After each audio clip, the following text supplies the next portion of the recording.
ಕಣ್ಣೀರ ಹನಿಗಳು. ಜಯಶ್ಯಾಮ್ ಜಬದೊರೆ. ಅಧ್ಯಾಯ 2. ಕಣ್ಣೀರನ್ನು ಕುರಿತು ಒಂದು ತಮಾಷೆ ಕಥೆಯುಂಟು. ಒಂದು ಊರಿನಲ್ಲಿ ಒಬ್ಬ ವೃದ್ಧರು ವಾಸವಾಗಿದ್ದರು. ಅವರಿಗೆ ಬಂಧುಗಳು ಸ್ನೇಹಿತರು ಇಲ್ಲದರಿಂದ ಒಂಟಿಯಾಗಿ ತನ್ನನ್ನು ನಿಂದಿಸಿಕೊಳ್ಳುತ್ತಾ ಚಿಂತೆಗೊಳಗಾಗಿ ಯಾವಾಗಲೂ ಅಳುತ್ತಲೇ ಇದ್ದರು. ಅವರನ್ನು ಸಂತೈಸುವುದಕ್ಕಾಗಲಿ ಕಣ್ಣೀರನ್ನು ಒರೆಸುವುದಕ್ಕಾಗಲಿ ಯಾರೂ ಇಲ್ಲ. ಬಿಕ್ಕಿ ಬಿಕ್ಕಿ ಅಳುತ್ತಿದ್ದ ಅವರ ಕಣ್ಣುಗಳಿಂದ ಕಣ್ಣೀರು ನದಿಯಂತೆ ಹರಿದು ಅವರ ಸುತ್ತಲೂ ಒಂದು ಕಣ್ಣೀರಿನ ಕೊಳವನ್ನು ಉಂಟುಮಾಡಿತು. ಈ ಕಣ್ಣೀರಿನ ಕೆರೆಯನ್ನು ನೋಡಿದಂಥ ಹಕ್ಕಿಗಳು ಅದು ಒಂದು ಕೊಳವೆಂದು ಭಾವಿಸಿ ಆ ನೀರಿನಲ್ಲಿ ಮುಳುಗಿ ಆನಂದಿಸಿದವು.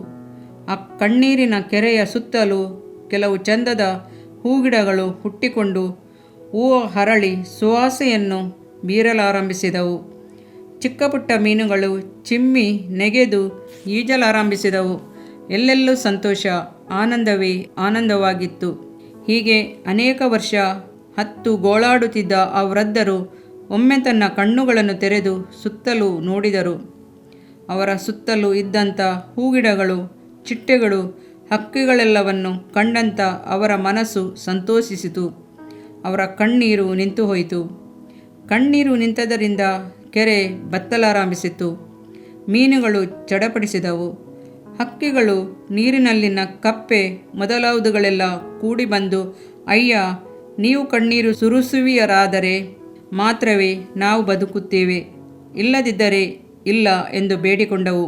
ಆ ವೃದ್ಧರಿಗೆ ಬೇರೆ ದಾರಿಯೇ ಇಲ್ಲ. ಪಾಪ, ಕಣ್ಣನ್ನು ಮುಚ್ಚಿದರೂ ಕಣ್ಣೀರು ಸುರಿಯತೊಡಗಿತು. ಆ ಕಣ್ಣೀರಿನ ಫಲವಾಗಿ ಅನೇಕ ಜೀವರಾಶಿ ಬದುಕಿ ಬಾಳಿದವು. ಒಬ್ಬರ ಕಣ್ಣೀರ ಪ್ರಾರ್ಥನೆಯಿಂದಾಗಿ ಅನೇಕರು ಒಳ್ಳೆಯದನ್ನು ಹೊಂದಿಕೊಳ್ಳುತ್ತಾರೆಂಬುದನ್ನು ಈ ಕಥೆಯಿಂದ ನಾವು ಅರ್ಥ ಮಾಡಿಕೊಳ್ಳಬಹುದಲ್ಲವೇ? 2. ಆತ್ಮದಾಪ್ತನ ಕಣ್ಣೀರು. ನಮಗೋಸ್ಕರ ಕ್ರಿಸ್ತನು ನಿಟ್ಟುಸಿರಿನಿಂದ ಭಿನ್ನವಿಸಿದನು, ರಕ್ತದ ಬೆವರನ್ನು ಸುರಿಸಿದನು. ಕಣ್ಣೀರಿನ ಪ್ರಾರ್ಥನೆಯಿಂದಾಗಿ ಎಂಥ ಆಶೀರ್ವಾದಗಳನ್ನು ಹೊಂದಬಹುದೆಂದು ನಮಗೆ ಕಲಿಸಿದನು. ನಮ್ಮ ಆತ್ಮದಾತನ ಕಣ್ಣೀರು ಅಘೋರವಾದ ಮರಣ ಪಾಶವನ್ನು ಮುರಿದು ಲಾಜರನನ್ನು ಬಿಡುಗಡೆ ಮಾಡಿತಲ್ಲವೇ? ಯೇಸು ಕಣ್ಣೀರು ಬಿಟ್ಟನು. ಯೋಹಾನ 11:35. ಸತ್ಯವೇದದಲ್ಲಿ ಈ ವಾಕ್ಯವು ಬಹು ಚಿಕ್ಕದಾದರೂ ಅದರಲ್ಲಿ ಅಡಗಿರುವ ಮಹಿಮಾಬಲ ಎಷ್ಟು ಹೆಚ್ಚಿನದಲ್ಲವೇ? ಕರ್ತನ ಕಣ್ಣೀರಿನಿಂದ ಜೀವದಿಂದ ಎದ್ದಂಥ ಲಾಜರನು ಒಬ್ಬ ವಿಶೇಷವಾದ ಸಾಕ್ಷಿಯಾಗಿ ಮಾರ್ಪಟ್ಟನು. ಪಾಪಂಧಕಾರದಲ್ಲಿ ಸಾಯುತ್ತಿದ್ದಂಥ ನಿನ್ನನ್ನು ವಿಮೋಚಿಸಲು ಯೇಸುಕ್ರಿಸ್ತನ ಕಣ್ಣೀರು ಇನ್ನೂ ಹರಿಯುತ್ತಲೇ ಇದೆ. ಕಂಬನಿ ತುಂಬಿದ ನಿನ್ನ ಆತ್ಮದಾಪ್ತನ ಕಣ್ಣುಗಳನ್ನು ದೃಷ್ಟಿಸಿ ನೋಡು. ಯೆರೂಸಲೇಮನನ್ನು ಕಂಡಾಗ ಕನಿಕರವುಳ್ಳ ನಮ್ಮ ಕರ್ತನ ಕಣ್ಣುಗಳು ಕಣ್ಣೀರಿನಿಂದ ತುಂಬಿ ನಿಂತವು. ಆತನು ಸಮೀಪಕ್ಕೆ ಬಂದಾಗ ಪಟ್ಟಣವನ್ನು ನೋಡಿ ಅದರ ವಿಷಯವಾಗಿ ಅತ್ತು, ನೀನಾದರೂ ಸಮಾಧಾನಕ್ಕೆ ಬೇಕಾದದನ್ನು ಇದೇ ದಿನದಲ್ಲಿ ತಿಳಿದುಕೊಂಡರೆ ಎಷ್ಟು ಒಳ್ಳೆಯದು. ಆದರೆ ಈಗ ಅದು ನಿನ್ನ ಕಣ್ಣಿಗೆ ಮರೆಯಾಗಿದೆ ಎಂದನು. ಲೂಕ 19:41-42. ಆಹಾ, ನಮ್ಮ ಪ್ರಿಯ ಕರ್ತನೊಂದಿಗೆ ಕೂಡಿ ನಾವು ನಮ್ಮ ದೇಶಕ್ಕಾಗಿ ಅಳೋಣ.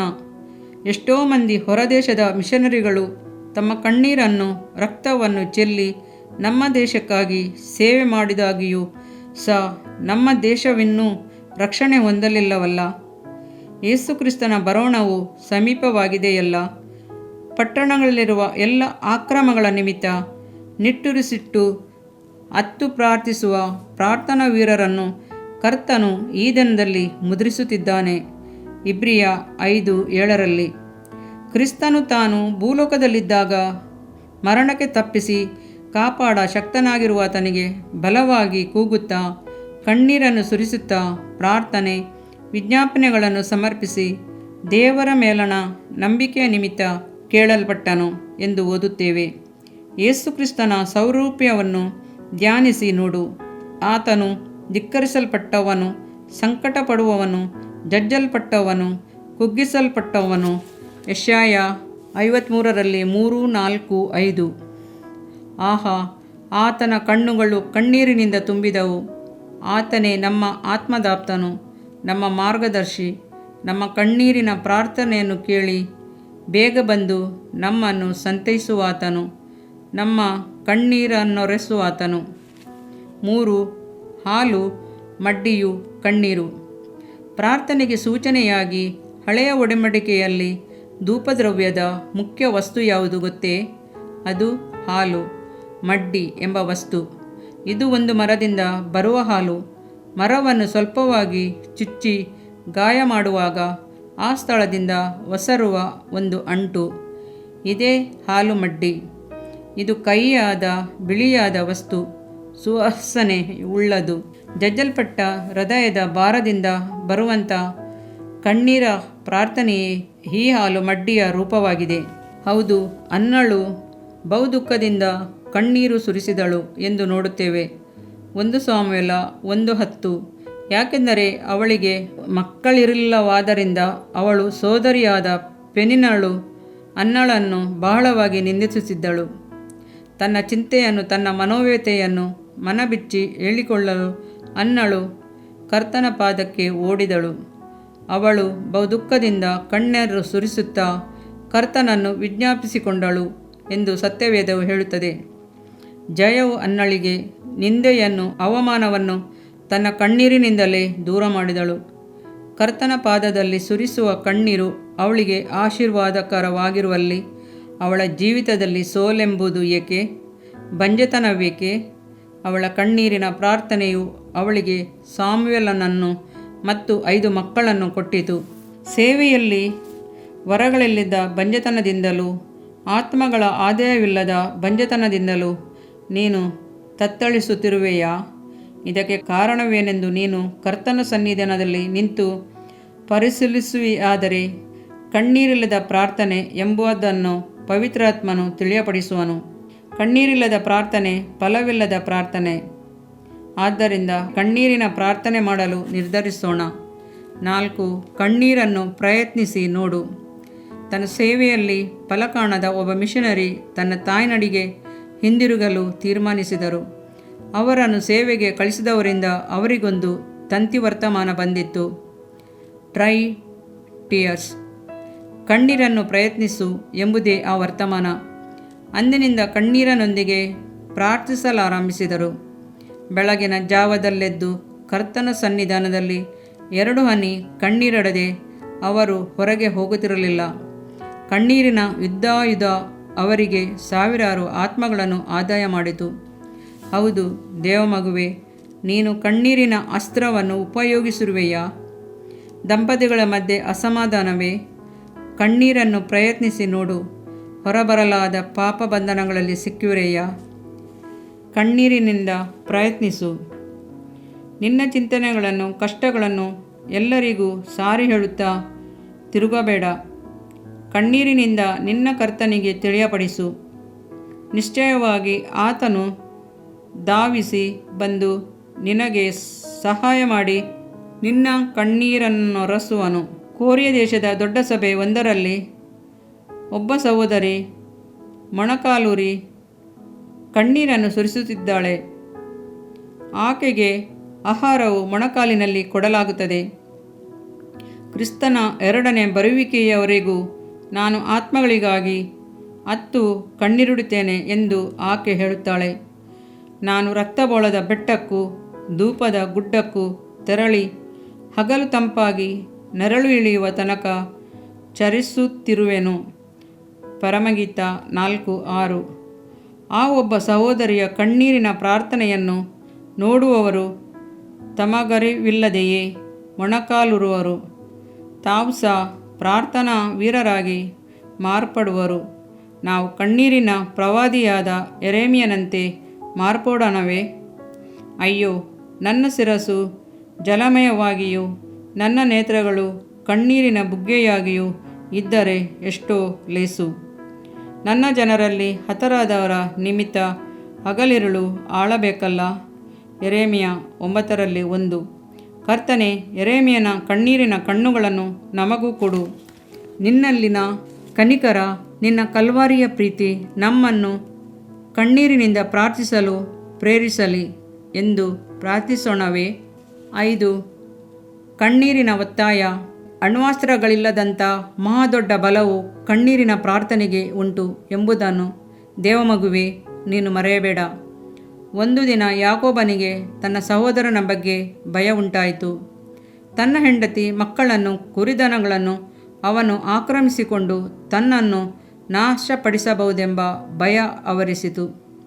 ಆದ್ದರಿಂದ ತನಗಿಂತ ಬಲಶಾಲಿಯಾಗಿಯೂ ಶ್ರೀಮಂತನಾಗಿಯೂ ಕೋಪೋದ್ರೇಕವುಳ್ಳನಾಗಿಯೂ ಇದ್ದಂಥ ತನ್ನ ಸಹೋದರನನ್ನು ಸಂಧಿಸುವ ಮುನ್ನ ಇಡೀ ರಾತ್ರಿ ಕಣ್ಣೀರಿನ ಪ್ರಾರ್ಥನೆಯಲ್ಲಿ ತಾನು ನಿರತನಾಗಬೇಕೆಂದು ತೀರ್ಮಾನಿಸಿದನು. ಸಹೋದರ ಏಸಾವನನ್ನು ಕುರಿತ ಭಯ, ತನ್ನ ಭವಿಷ್ಯವನ್ನು ಕುರಿತು ಕಳವಳ, ತನ್ನ ಕುಟುಂಬದ ಮತ್ತು ಆಸ್ತಿಪಾಸ್ತಿಯ ಜವಾಬ್ದಾರಿಕೆಯು ಅವನನ್ನು ಪ್ರಾರ್ಥನಾ ವೀರನಾಗಿ ಮಾರ್ಪಡಿಸಿತು. ಪೂರ್ಣ ಪ್ರಾಯದಲ್ಲಿ ದೇವರೊಂದಿಗೆ ಹೋರಾಡಿದನು. ಹೌದು, ದೇವದೂತನ ಸಂಗಡ ಹೋರಾಡಿ ಗೆದ್ದನು. ಅಳುತ್ತಾ ಆತನ ಕೃಪೆಯನ್ನು ಬೇಡಿಕೊಂಡನು. ಹೋಶೇಯ 12:34. ಹೌದು, ಅಳುತ್ತಾ ಆತನ ಕೃಪೆಯನ್ನು ಬೇಡಿಕೊಂಡನು ಎಂದು ಸತ್ಯವೇದವು ಹೇಳುತ್ತದೆ. ಯಾಕೋಬನ ಕಣ್ಣೀರು ಕರ್ತನನ್ನು ಅಲುಗಿಸಿತು. ನನ್ನ ಹೆಸರನ್ನು ವಿಚಾರಿಸುವುದೇಕೆ ಎಂದು ಹೇಳಿ ಅಲ್ಲಿ ಅವನನ್ನು ಆಶೀರ್ವಾದಿಸಿದನು. ಆದಿಕಾಂಡ 32:29. ಸಹೋದರನನ್ನು ಸಮಾಧಾನದಿಂದ ಸಂಧಿಸಲು ಕೃಪೆ ಮಾಡಿದನು. ಆಶೀರ್ವಾದಗಳನ್ನು, ವರಗಳನ್ನು ಕಣ್ಣೀರೆಂಬ ಅಸ್ತ್ರದಿಂದ ಹೊಂದಿಕೊಳ್ಳಬಹುದು. ಪರಲೋಕ ರಾಜ್ಯವು ಬಲಾತ್ಕಾರಕ್ಕೆ ಗುರಿಯಾಗಿರುತ್ತದೆ. ಬಲಾತ್ಕಾರಿಗಳು ನುಗ್ಗಿ ಅದನ್ನು ಸ್ವಾಧೀನ ಮಾಡಿಕೊಳ್ಳುತ್ತಾರೆ. ಮತ್ತಾಯ 11:12. ದೇವಮಗುವೆ, ಅನೇಕರು ನಿನ್ನನ್ನು ಎದುರಿಸಿ ನಿಂತಿರುವರೇ? ಕಾರಣವಿಲ್ಲದೆ ನಿನ್ನನ್ನು ಹಗೆ ಮಾಡುತ್ತಿರುವರಾ? ನಿನ್ನ ವಿಷಯವಾಗಿ ಅಪವಾದ ಮಾಡುತ್ತಿರುವರೇ? ಯಾಕೋಬನ ಕಣ್ಣೀರನ್ನು ನೆನೆಸಿಕೋ. ಯಾಕೋಬನ ದೇವರು ನಮ್ಮ ದೇವರಾಗಿದ್ದಾನೆ. ನಿನ್ನ ಕಣ್ಣೀರನ್ನು ನಿಶ್ಚಯವಾಗಿ ಒರೆಸಿ ನಿನಗಾಗಿ ಯುದ್ಧ ಮಾಡುವನು, ನಿನ್ನನ್ನು ವಿಮೋಚಿಸುವನು. ಆಮೆನ್. 6. ಕಣ್ಣೀರಿನ ಬೀಜಗಳು. Doctor TA. ಡಾರಿ ಎಂಬವರು ಹೀಗೆ ಬರೆಯುತ್ತಾರೆ. ನನಗೆ ಒಬ್ಬ ಸೇವಕರ ಪರಿಚಯವಿದೆ. ಅವರ ಹೆಸರು ಕಲೋನಲ್ ಕ್ಲಾರ್ಕ್. ಪ್ರತಿನಿತ್ಯವೂ ತಾನು ಕೆಲಸದಿಂದ ಹಿಂದಿರುಗಿದ ನಂತರ ಊರಿನ ಕೊನೆಯಲ್ಲಿರುವ ಮಂಟಪವನ್ನು ಬಾಡಿಗೆಗೆ ತೆಗೆದು ಕೂಟಗಳನ್ನು ನಡೆಸುತ್ತಾರೆ.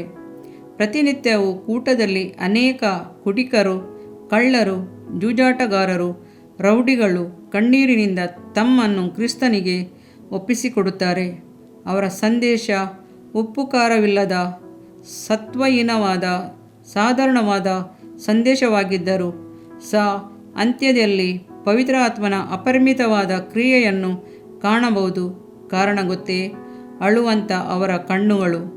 ಪ್ರಾರ್ಥನೆಯಲ್ಲಿ ಅವರು ಅಳುತ್ತಿದ್ದರು. ಪ್ರಸಂಗದಲ್ಲಿ ಸಹ ಆಲೋಚನೆ ಹೇಳುವಾಗಲೂ ಅಳುತ್ತಿದ್ದರು. ಪ್ರಾರಂಭದಲ್ಲಿ ಕಣ್ಣೀರಿಡುವುದು ತಮಗೆ ಅವಮಾನಕರವೆಂದು ತನ್ನ ಕಣ್ಣೀರನ್ನು ಅಡಗಿಸಿದರಂತೆ. ಆದರೆ ಆ ದಿನಗಳಲ್ಲಿ ಪವಿತ್ರಾತ್ಮನ ಕ್ರಿಯೆಗಳು ಇರಲಿಲ್ಲ. ಕೂಟಗಳು ನಿಷ್ಪ್ರಯೋಜಕರವಾಯಿತು. ಒಂದು ರಾತ್ರಿ ಕರ್ತನೇ, ಕಣ್ಣೀರಿನ ಆತ್ಮವನ್ನು ನನಗೆ ಕೃಪೆ ಮಾಡು ಎಂದು ಗೋಳಾಡಿ ಪ್ರಾರ್ಥಿಸಿದರು. ಕಣ್ಣೀರಿನೊಂದಿಗೆ ಮೊರೆಯಿಡುವ ಕೃಪೆಯನ್ನು ಹೊಂದಿಕೊಂಡರು. ಕಣ್ಣೀರು ಸುರಿಸುವುದು ಅವಮಾನಕರವಲ್ಲ, ಅದು ದೇವಬಲದ ಸೂಚನೆ, ಕ್ರಿಸ್ತನ ಮಾದರಿಯ ಸೂಚನೆ. ಅದು ನಮ್ಮ ಜಯದ ಚಿಹ್ನೆ. ಕರ್ತನ ವಾಕ್ಯವು ಅಳುತ್ತಾ ಬಿತ್ತುವವರು ಆಡುತ್ತಾ ಕೊಯ್ಯುವರು. ದುಃಖಿಸುತ್ತಾ ಬೀಜವನ್ನು ತೆಗೆದುಕೊಂಡು ಹೋಗುವವನು ಹರ್ಷಿಸುತ್ತಾ ಸಿವುಡುಗಳನ್ನು ಹೊತ್ತುಕೊಂಡು ಬರುವನು. ಕೀರ್ತನೆ 126 5-6 ಎಂದು ಹೇಳುತ್ತದೆ. ಹೀನಾವಸ್ಥೆಯಲ್ಲಿ ಬಿತ್ತಲ್ಪಡುತ್ತದೆ, ಮಹಿಮೆಯಲ್ಲಿ ಎದ್ದು ಬರುತ್ತದೆ. ನಿರ್ಬಲಾವಸ್ಥೆಯಲ್ಲಿ ಬಿತ್ತಲ್ಪಡುತ್ತದೆ, ಬಲಾವಸ್ಥೆಯಲ್ಲಿ ಎದ್ದು ಬರುವುದು. 1 ಕೊರಿಂಥ 15:43 ಎಂದು ವಾಕ್ಯ ಹೇಳುತ್ತದೆ. ಹೌದು, ಕಣ್ಣೀರ ಬೀಜಗಳನ್ನು ಕರ್ತನ ಸನ್ನಿಧಾನದಲ್ಲಿ ಬಿತ್ತನೆ ಮಾಡು. ಕಣ್ಣೀರಿನ ಬೀಜಗಳು ಕತ್ತಲೆಯನ್ನು, ಸೋಲನ್ನು ನೀಗಿಸಿ ಮಹಿಮೆಯನ್ನು ಬೆಳೆಯ ಮಾಡುವುದು. ದೇವಸ್ವರೂಪ್ಯದಲ್ಲಿ ನಿನ್ನನ್ನು ಅರಳುವಂತೆ ಮಾಡುವುದು. ರಸವತ್ತಾದ ಫಲಗಳನ್ನು ಜೀವಿತದಲ್ಲಿ ಕಾಣುವಂತೆ ಮಾಡುವುದು. ಆಮೆನ್. ಹಲ್ಲೆಲೂಯಾ. 7. ಕಣ್ಣೀರಿನ ಬುದ್ದಲಿಗಳು. ಕಣ್ಣೀರಿನ ಹನಿಗಳಲ್ಲಿ ಎಲ್ಲ ದೇಶದವರಿಗೂ ನಂಬಿಕೆಯುಂಟು. ಹೊರ ದೇಶ ಒಂದರಲ್ಲಿ ಯಾರಾದರೂ ಸತ್ತರೆ ಎಲ್ಲರೂ ಕೂಡಿ ಅಳುತ್ತಾರೆ. ಎಲ್ಲರ ಕಣ್ಣೀರನ್ನು ಒಂದು ಸೀಸೆಯಲ್ಲಿ ಸೇಕರಿಸಿ ಅದನ್ನು ಸತ್ತವರೊಂದಿಗೆ ಪೆಟ್ಟಿಗೆಯಲ್ಲಿ ಆ ಸೀಸೆಯನ್ನು ಇಡುತ್ತಾರೆ. ಆ ಕಣ್ಣೀರಿನ ಹನಿಗಳು ಅವರಿಗಾಗಿ ಮೋಕ್ಷದ ಬಾಗಿಲನ್ನು ತೆರೆಯುವುದು ಎಂದು ಆ ದೇಶದವರ ನಂಬಿಕೆ. ಅಂದು ಆಗಾರಳು ಗಟ್ಟಿಯಾಗಿ ಅತ್ತಳು. ಶ್ರೀಮಂತನೆನೆಸಿಕೊಂಡ ಅವಳ ಗಂಡ ಅವಳನ್ನು ಸಾಗ ಕಳಿಸಿದಾಗ ಅವಳಿಗೆ ಕೊಟ್ಟದ್ದೆಲ್ಲ ಒಂದು ತಿತ್ತಿ ನೀರು, ರೊಟ್ಟಿ ಮಾತ್ರವೇ. ಪತಿಯ ಪ್ರೇಮ ಅಷ್ಟೇ, ನೀರು ಮುಗಿಯಿತು. ಮಗನು ಮರಣದೊಂದಿಗೆ ಹೋರಾಡುತ್ತಿದ್ದನು. ಏನು ಮಾಡಲಾದೀತು? ಹಾಗರಳು ಗಟ್ಟಿಯಾಗಿ ಅತ್ತಳು. ಆ ಕಣ್ಣೀರು ದೇವದೂತನನ್ನು ಇಳಿದು ಬರುವಂತೆ ಮಾಡಿತು. ನೀರಿನ ಬಾವಿಯನ್ನು ಕಂಡಳು, ವಾಗ್ದಾನವನ್ನು ಹೊಂದಿಕೊಂಡಳು. ಆದಿಕಾಂಡ 21:16. ಕೈ ಬಿಡಲ್ಪಟ್ಟ ಆಗರಳೆ, ಕಣ್ಣೀರನ್ನು ಯತ್ನಿಸಿ ನೋಡು. ದಾವಿದನು, ನನ್ನ ಕಣ್ಣೀರು ನಿನ್ನ ಬುದ್ದಲಿಯಲ್ಲಿ ತುಂಬಿದೆ, ಅದರ ವಿಷಯ ನಿನ್ನ ಪುಸ್ತಕದಲ್ಲಿ ಬರೆದಿದೆಯಲ್ಲ. ಕೀರ್ತನೆ 56:8 ಎಂದು ಬರೆಯುತ್ತಾನೆ. 1 ಸಾಮುವೇಲನಲ್ಲಿ 34 ದಾವಿದನು ಅವನ ಜನರು ತಮ್ಮಿಂದಾಗುವಷ್ಟು ಕಾಲ ಗಟ್ಟಿಯಾಗಿ ಅತ್ತರು ಎಂದು ಓದುತ್ತೇವೆ. ಹೌದು, ತಮ್ಮ ಬಲವನ್ನೆಲ್ಲ ಕಣ್ಣೀರಿನೋಪಾದಿಯಲ್ಲಿ ದೇವ ಸನ್ನಿಧಾನದಲ್ಲಿ ಒಯ್ದು ದೇವಬಲವನ್ನು ಹೊಂದಿಕೊಂಡರು. ದಾವಿದನಿಗೆ ಜಯದ ಮೇಲೆ ಜಯ ದೊರೆಯಿತು. ದೇವಮಗುವೆ, ನಿನ್ನ ಕಣ್ಣೀರಿನ ಬೇಡಿಕೆ ಯಾವುದು? 8. ಕಣ್ಣೀರಿನ ತಗ್ಗು. ಪ್ರಪಂಚದಲ್ಲಿ ಸಂಕಟ ಉಂಟು, ಕಷ್ಟಗಳು ಉಂಟು. ಆದರೆ ದೇವರ ಮಕ್ಕಳು ಕಣ್ಣೀರಿನ ತಗ್ಗನ್ನು ದಾಟುವಾಗ ಅಲ್ಲಿ ಹೊರತೆಗಳನ್ನು ನೋಡಿ ನೀರಿನ ಸ್ಥಳವಾಗಿ ಮಾಡಿಕೊಳ್ಳುತ್ತಾರೆ. ದೇವಮಗುವೆ, ಕಣ್ಣೀರಿನ ಹಾದಿ ಹೊಸದೇನಲ್ಲ. ಅನೇಕ ಹಳೆಯ ಮತ್ತು ಹೊಸ ಒಡಂಬಡಿಕೆಯ ಭಕ್ತರು ಕ್ರಿಸ್ತನು ಸಹ ಆ ದಾರಿಯಲ್ಲಿ ಹಾದು ಹೋಗಿದ್ದಾರೆ. ಯೋಬನು ಹೇಳುತ್ತಾನೆ, ನನ್ನ ಗೆಳೆಯರು ನನ್ನನ್ನು ವಿನಯಿಸುವವರಾಗಿದ್ದಾರೆ. ನನ್ನ ನ್ಯಾಯವನ್ನು ದೇವರ ಮುಂದೆಯೂ ಅವನ ಮಿತ್ರನ ಮುಂದೆಯೂ ಸ್ಥಾಪಿಸಲಿ ಎಂದು ದೇವರಿಗೇನೆ ಕಣ್ಣೀರು ಸುರಿಸುತ್ತಾನೆ. ಯೋಬ 16:21 ಎನ್ನುತ್ತಾನೆ. ದಾವಿದನ ಅನುಭವವೇನು? ನಾನು ನರಳಿ ದಣಿದಿದ್ದೇನೆ. ಪ್ರತಿ ರಾತ್ರಿಯೂ ನನ್ನ ಕಣ್ಣೀರಿನಿಂದ ಮಂಚವು ತೇಲಾಡುತ್ತದೆ. ಕೀರ್ತನೆ 6:6. ಹಗಲಿರುಳು ನನಗೆ ಕಣ್ಣೀರು ಆಹಾರವಾಯಿತು. ಕೀರ್ತನೆ 42:3. ಅಪೊಸ್ತಲನಾದ ಪೌಲನು ಆದ ಕಾರಣ ನಾನು ಕಣ್ಣೀರು ಸುರಿಸುತ್ತಾ 3 ವರ್ಷ ಹಗಲಿರುಳು ಎಡೆಬಿಡದೆ ಪ್ರತಿಯೊಬ್ಬನಿಗೆ ಬುದ್ಧಿ ಹೇಳಿದನೆಂದು ನೀವು ಜ್ಞಾಪಕ ಮಾಡಿಕೊಂಡು ಎಚ್ಚರವಾಗಿರಿ. ಅಪೊಸ್ತಲ ಕೃತ್ಯ 20:31 ಎಂದು ಹೇಳಿ, ಸಂತೋಷಪಡುವರ ಸಂಗಡ ಸಂತೋಷಪಡಿರಿ, ಅಳುವವರ ಸಂಗಡ ಅಳಿರಿ ಎಂದು ಆಲೋಚನೆ ಹೇಳುತ್ತಾನೆ. ರೋಮಾಪುರ 12:15. ಆದರೆ ಈ ಕಣ್ಣೀರಿನ ಆದಿಯ ಅಂತ್ಯವೇನು? 100ಕ್ಕೆ 100ರಷ್ಟು ಜಯ. ಸಂಜೆಗೆ ದುಃಖವೆಂಬುದು ಬಂದು ನಮ್ಮ ಬಳಿಯಲ್ಲಿ ಇಳಿದುಕೊಂಡರು ಮುಂಜಾನೆ ಹರ್ಷಧ್ವನಿಯು ಕೇಳಿಸುವುದು. ಕೀರ್ತನೆ 30:5. ಅಲ್ಲೆಲುಯ. ಪ್ರತಿ ಸಾರಿಯೂ ಕರ್ತನು ಕಣ್ಣೀರನ್ನು ಕಂಡು ಉತ್ತರ ಕೊಡುವಾತನೇ ಆಗಿದ್ದಾನೆ. ಅರಸನಾದ ಹಿಜ್ಕೀಯನು ಮರಣಕರವಾದ ರೋಗದಲ್ಲಿ ಬಿದ್ದಿದ್ದಾಗ ತನ್ನ ಮೋರೆಯನ್ನು ಗೋಡೆಯ ಕಡೆಗೆ ತಿರುಗಿಸಿ ಪ್ರಾರ್ಥಿಸಿ ವಿಜ್ಞಾಪಿಸಿದಾಗ ಕರ್ತನು ಪ್ರವಾದಿಯಾದ ಯೆಶಾಯನ ಮೂಲಕ ಮಾತನಾಡಿ, ನಾನು ನಿನ್ನ ಪ್ರಾರ್ಥನೆಯನ್ನು ಕೇಳಿದ್ದೇನೆ, ನಿನ್ನ ಕಣ್ಣೀರನ್ನು ನೋಡಿದ್ದೇನೆ. ನೀನು ಗುಣ ಹೊಂದಿ ನಾಳದು ನನ್ನ ಆಲಯಕ್ಕೆ ಬರುವಿ. ಇದಲ್ಲದೆ ನಿನ್ನ ಆಯುಷ್ಯಕ್ಕೆ 15 ವರ್ಷಗಳನ್ನು ಕೂಡಿಸುತ್ತೇನೆ. 2 ಅರಸು 20:5 ಎಂದು ಹೇಳಿದನು. ಯೇಸು ಅಂದನು, ಈಗ ಅಳುವವರಾದ ನೀವು ಧನ್ಯರು, ನೀವು ನಗುವಿರಿ. ಲೂಕ 6:21. ಹೌದು ದೇವಮಗುವೆ, ಯೇಸು ಕ್ರಿಸ್ತನ ಹಸ್ತ ನಿಮ್ಮನ್ನು ಮುಟ್ಟಿ ಕಣ್ಣೀರು ಒರೆಸುವವರೆಗೆ ಆತನನ್ನು ಬಿಡಬೇಡ. ಕರ್ತನ ಪಾದವನ್ನು ಕಣ್ಣೀರಿನಿಂದ ತೊಳೆದು ತಲೆಗೂದಲಿನಿಂದ ಒರೆಸಿದ ಮರಿಯಳಂತೆ ಆತನ ಪಾದದಲ್ಲಿ ನಿನ್ನ ಹೃದಯವನ್ನು ಒಯ್ದುಬಿಡು. 9. ಯಾಕೆ ಅಳುತ್ತಿ? ಯಾರನ್ನು ಹುಡುಕುತ್ತಿ? ಒಬ್ಬ ಬಡ ವಿಧವೆ ತನಗಿದ್ದಂಥ ಒಬ್ಬ ಮಗನನ್ನು ಕಳೆದುಕೊಂಡಳು. ತನ್ನ ನಂಬಿಕೆ, ತನ್ನ ಭವಿಷ್ಯ ಎಲ್ಲವನ್ನು ಕಳೆದುಕೊಂಡ ಅವಳು ಗೋಳಾಡಿದಳು. ಅವಳ ಅಳು ನಿಲ್ಲಲೇ ಇಲ್ಲ. ತನ್ನ ಮಗನು ಎದ್ದು ಬರುವನೆಂದು ಪ್ರತಿನಿತ್ಯವೂ ಕಾದಿದ್ದಳು. ದಿನಗಳು ಉರುಳಿದವು, ತಿಂಗಳುಗಳು, ವರ್ಷಗಳು ಕಳೆದವು. ಅವಳು ದಾರಿ ಕಾಯುತ್ತಲೇ ಇದ್ದಳು. ಸತ್ಯವೇದವನ್ನು ಮರೆತಳು. ಮನೋವ್ಯಾಕುಲ ಸಹಿಸಲಾರದೆ ಬಿಕ್ಕಿ ಬಿಕ್ಕಿ ಅಳುತ್ತಿದ್ದಳು. ಅವಳ ಮೇಲೆ ಮರುಕಗೊಂಡ ಕರ್ತನು ಅವಳಿಗೊಂದು ದರ್ಶನವನ್ನು ಕೊಟ್ಟನು. ಚಿಕ್ಕ ಮಕ್ಕಳೆಲ್ಲ ಬಹು ಸುಂದರವಾದ ಪರಲೋಕದ ತೋಟದಲ್ಲಿ ಓಡಿ ಆಡಿ ಆನಂದದಿಂದ ಆಟವಾಡುತ್ತಿದ್ದರು. ಎಂಥ ಅಂದದ ಹೂಗಳು, ಹಣ್ಣುಗಳು, ಮರಗಿಡಗಳ ಬಂಗಾರ ಬಣ್ಣದ ಕಿರಣ ಹೊಂಬೆಳಕು ಬೀರುತ್ತಾ ಕಂಗೊಳಿಸುತ್ತಿದ್ದಿತು. ತನ್ನ ಮಗನು ಸಹ ಅಲ್ಲಿರುವನ ಎಂದು ಆ ತಾಯಿ ಹುಡುಕಿದಳು. ಮಗನು ಇಲ್ಲ. ಅಳುತ್ತಾ ತೋಟವನ್ನೆಲ್ಲ ಸುತ್ತಿ ಬಂದಳು.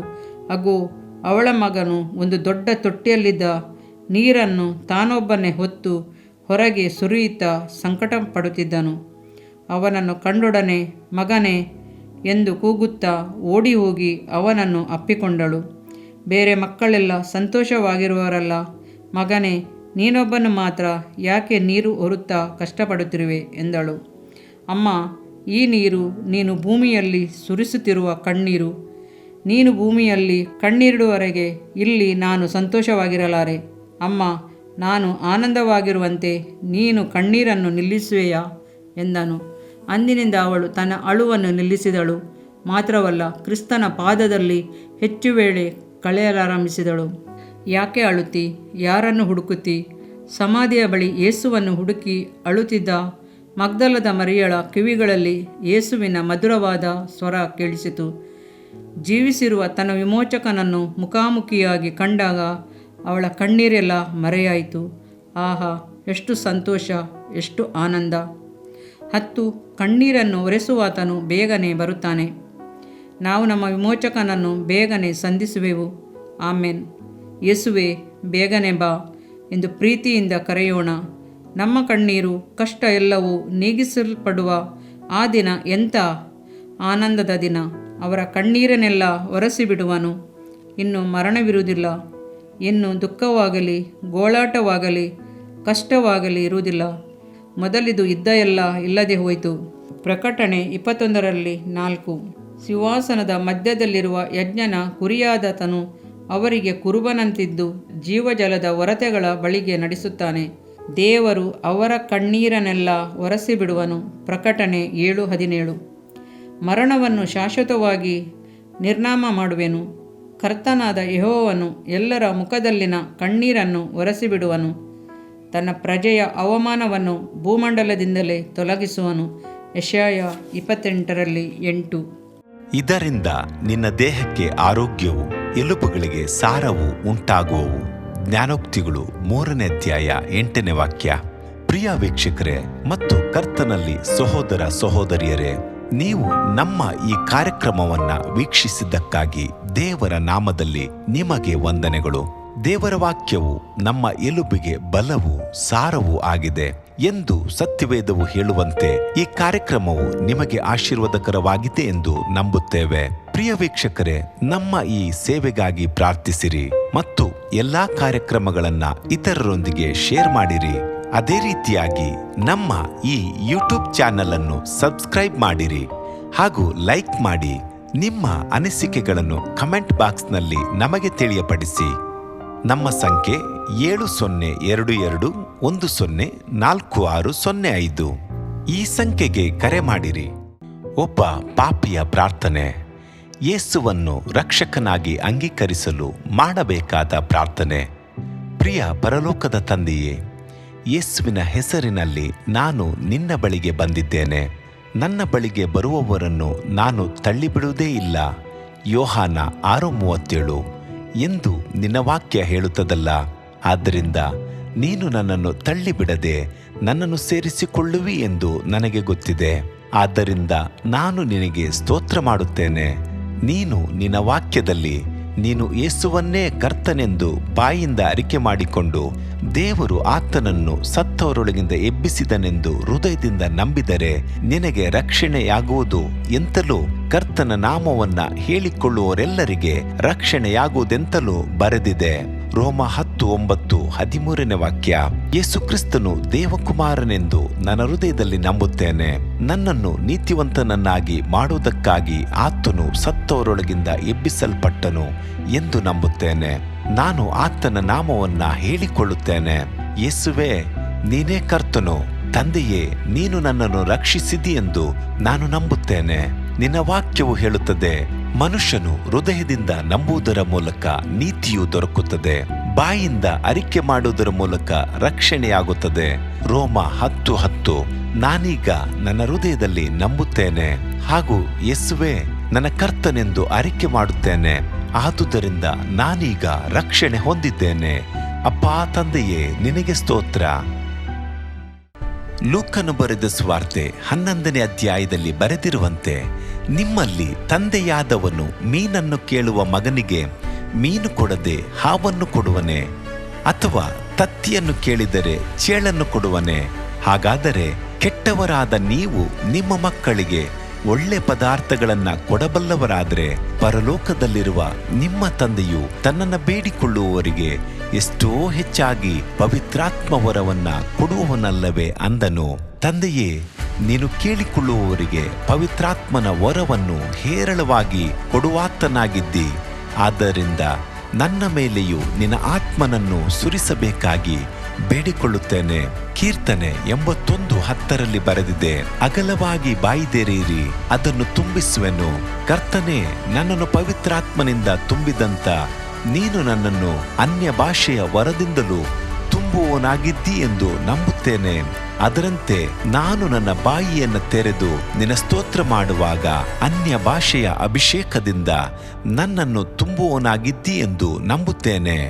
ಈಗ ನೀವು ನಿಮ್ಮ ಬಾಯಿಯನ್ನು ತೆರೆದು ಮಾತನಾಡುವಾಗ ಪವಿತ್ರಾತ್ಮನು ನಿಮ್ಮ ಬಾಯಿಯನ್ನು ತನ್ನ ಭಾಷೆಯಿಂದ ತುಂಬುವವನಾಗಿದ್ದಾನೆ. ಇದು ದೇವರ ಭಾಷೆಯಾಗಿದೆ. ಈ ಅಭಿಷೇಕವನ್ನ ಹೊಂದಿಕೊಳ್ಳಲು ನೀವು ನಿಮ್ಮ ಸ್ವರವನ್ನ ಉಪಯೋಗಿಸಬೇಕು. ಅದರಿಂದ ನೀವು ನಿಮ್ಮ ಬಾಯನ್ನು ತೆರೆದು ದೇವರಿಗೆ ಸ್ತೋತ್ರ ಮಾಡುವಾಗ ದೇವರು ನಿಮ್ಮನ್ನು ಅನ್ಯ ಭಾಷೆಯ ವರದಿಂದ ತುಂಬುವವನಾಗಿದ್ದಾನೆ. ಪ್ರಿಯರೇ, ಈಗ ನೀವು ಪವಿತ್ರಾತ್ಮನಿಂದ ತುಂಬಲ್ಪಟ್ಟ ಆತನ ಪ್ರಿಯ ಮಕ್ಕಳಾಗಿದ್ದೀರಿ. ದೇವರ ನಾಮಕ್ಕೆ ಸ್ತೋತ್ರವಾಗಲಿ.